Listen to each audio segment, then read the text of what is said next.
আজকে vegetable সিডসের germination নিয়ে কিছু কথা আপনাদের সাথে শেয়ার করব। অনেকেই জার্মিনেশন কোনোদিন করেননি বা করতে গিয়ে অনেকবার বিফল হয়েছেন। যাতে আপনারাও ঠিকঠাক করে জার্মিনেশন করতে পারেন সেই জন্যই আজকে ভিডিওটা নিয়ে আসলাম। কারণ জিনিসটা কিন্তু দেখতে কঠিন মনে হলো, একবার শিখে নিলে কিন্তু খুব বেশি কঠিন নয়। 3-4টে জিনিস একটু খেয়াল করে রাখতে হয়। যারা কোনোদিন বাগান করেননি তারাও কিন্তু পারবেন, তবে আপনাকে কেয়ারটা রাখতে হবে। আপনি বীজগুলো বসিয়ে যাওয়ার পরে কোনোভাবেই কিন্তু ভুলে যেতে পারবেন না যে বীজগুলো বসিয়েছেন। এটাই হলো ব্যাপার, শুধু খেয়াল রাখা, কখন কি লাগবে সেটা দেওয়া। প্রথম থেকে বলি পয়েন্টগুলো। আমার কাছে যে চারি টবটা দেখছেন এটার মধ্যে আমি এমনি সাধারণ আমরা যে সবুজ বাঁধাকপিটা খাই সেই বাঁধাকপির বীজ, আর এই পাশে বসিয়েছি লাল বাঁধাকপির বীজ। দেখতেই পাচ্ছেন দুটো কালার বসিয়েছি, মাঝখান থেকে একটা লাঠি দিয়ে দিয়েছি যাতে দুটো বীজকে আলাদা করা যায়। কারণ একটা চারি টব বেশ বড়, কারণ এগুলো আমি বোগেনভিলা বসাতাম, সেটা বোগেনভিলাগুলোকে এখন 8 ইঞ্চি টবের মধ্যে দিয়ে এগুলোকে আমি এখন জার্মিনেশন টব হিসেবে ব্যবহার করছি। দুদিকে দুটো বীজ বসানো হয়েছে। এটার জন্য মাটি যেটা তৈরি করেছি সেটার জন্য মাটি তৈরি করেছি নর্মাল গার্ডেন সয়েল, বালি, কোকোপিট, ভার্মিকম্পোস্ট, 4টি সমান পরিমাপে নিয়েছি। ভার্মিকম্পোস্টটা একটু কম নিতে পারেন, সবচেয়ে ভালো হয়। ভার্মিকম্পোস্ট থেকে অনেক সময় ফাঙ্গাস লাগার ভয় থাকে।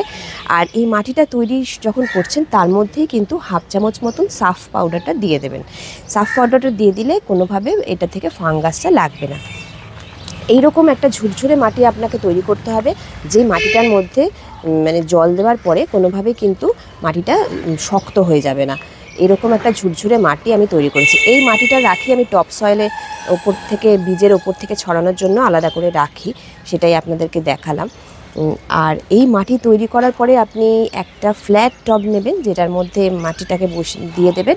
তারপরে বীজগুলোকে একটু দূরত্বে বসাবেন, খুব বেশি বীজ বসাবেন না, যেটুকু বাগানে করবেন তার ঠিক মানে তার থেকে 5-6টা বীজ বেশি বসাবেন। এবার আমার যে স্পেশাল উইন্টার সিড প্যাক রয়েছে তাতে কিন্তু বীজ খুব বেশি দেওয়া হচ্ছে না, কারণ বীজগুলোর অনেক দাম, আর প্যাকটার দাম একটু অ্যাফোর্ডেবল রাখার জন্য আমি কিন্তু বীজগুলো কম করে দিয়েছি। কারণ একসাথে অনেকগুলো বীজ আপনার প্রয়োজনও হবে না, সবাই যাতে এই বাগানটা করতে পারে সেজন্যই সবার কাছে ছড়িয়ে দেব।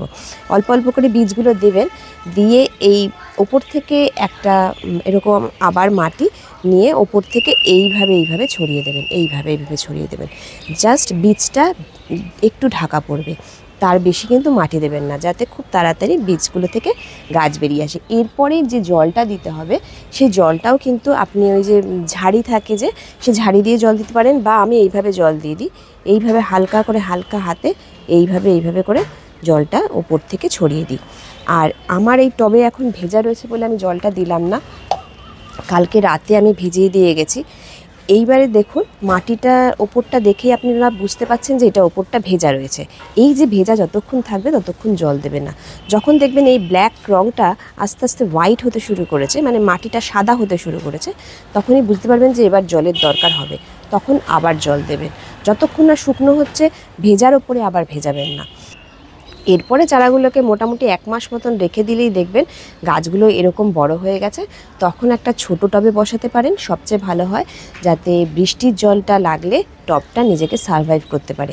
আর বড় টবে একবারে বসিয়ে দিলে বড় টবটা অনেকক্ষণ বৃষ্টির জল লেগে গেলে ভেজা থাকবে। আর এই ছোট চারা বৃষ্টির জলে না ভেজানোই ভালো। আমি ছোট টবে এই কারণে বসিয়েছি যাতে আমি একটা শেডের মধ্যে সব টবগুলোকে রেখে দিতে পারি, বৃষ্টির জল না লাগে। বড় টবে এখনই বসিয়ে দিলে সব টবগুলোকে আমি শেডের মধ্যে রাখতে পারবো না। এইভাবে ছোট একটা 3 ইঞ্চির টবের মধ্যে বসিয়েছি। 3 ইঞ্চি, 4 ইঞ্চি, 5 ইঞ্চি এর মধ্যে টবের মধ্যে একটা বসিয়ে দেবো। এটাকে আরও 15 দিন রাখার পরে, এরপরে বৃষ্টিটা তো নিশ্চয়ই কমে যাবে, আর বৃষ্টি হবে না, তখন আমি বড় টবে দেবো। এরকম একটা ফুলকপি, বাঁধাকপি, ওলকপি, ব্রোকলি এই ধরনের গাছগুলো 12 ইঞ্চির টবে দিলেই হবে। আপনাদের যদি 12 ইঞ্চি গ্রো ব্যাগ প্রয়োজন হয় আমাকে এই স্ক্রিনে দেওয়া হোয়াটসঅ্যাপ নাম্বারে হোয়াটসঅ্যাপ করে আপনারা নিতে পারেন। 12 ইঞ্চির গ্রো ব্যাগ আমার কাছে অ্যাভেলেবেল আছে। আর এই গাছগুলোকে একটু বড় হয়ে যাবার পরেই কিন্তু এতে একটা কীটনাশক অবশ্যই দিতে হবে, না হলে এর পাতা কিন্তু কুঁকড়ে যাবে। বিভিন্ন রকম পোকামাকড় লাগে, এখন অনেক রকম পোকামাকড় এসে গেছে, যেটা একটু বাগান যেখানে রয়েছে সেখানেই লেগে যায়। যাদের ছোট বাগান, একদমই বেশি গাছ নেই, তাদের হয়তো লাগবে না, কিন্তু যাদের আমাদের মতন সবসময় গাছ বাগানে রয়েছে সবসময় কিন্তু সেই বাগানে পোকা থাকে, সেজন্য আমাদের একটু কীটনাশক দিতে হবে। আমি এখানে রোগার স্প্রে করি, আর এই ছোট গাছে একবার কি দুবার রোগার স্প্রে করে দিই। তারপর থেকে আমি কাকা নিম অয়েল স্প্রে করতে থাকি। প্রথম গাছগুলোতে কাকা বা নিম অয়েল স্প্রে করলেও কিন্তু অনেক সময় দেখা যায় যে পাতা কুঁকড়ে যায়, সেজন্য আমি একবার ছোট গাছে রোগার স্প্রে করি। এই ছিল আজকের একটা ভিডিও, যাতে জার্মিনেশন নিয়ে আপনাদের কোনো সমস্যা না হয়। আর আরেকটা টব আপনাদেরকে দেখাচ্ছি, তাহলে বুঝতে পারবেন। এইটাতে যেরকম এই বাঁধাকপি বসিয়েছি 2 রকমের, আরেকটা টবের মধ্যে আমি ফুলকপি বসিয়েছি। চলুন সেটা দেখে নেওয়া যাক।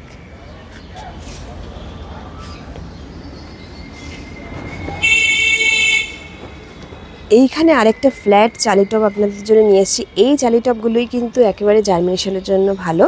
এইটার মধ্যে আমি বসিয়েছি ফুলকপি আর ওলকপি। দেখুন সেগুলো বের হতে শুরু করে দিয়েছে, ছোট ছোট করে গাছ বেরোচ্ছে।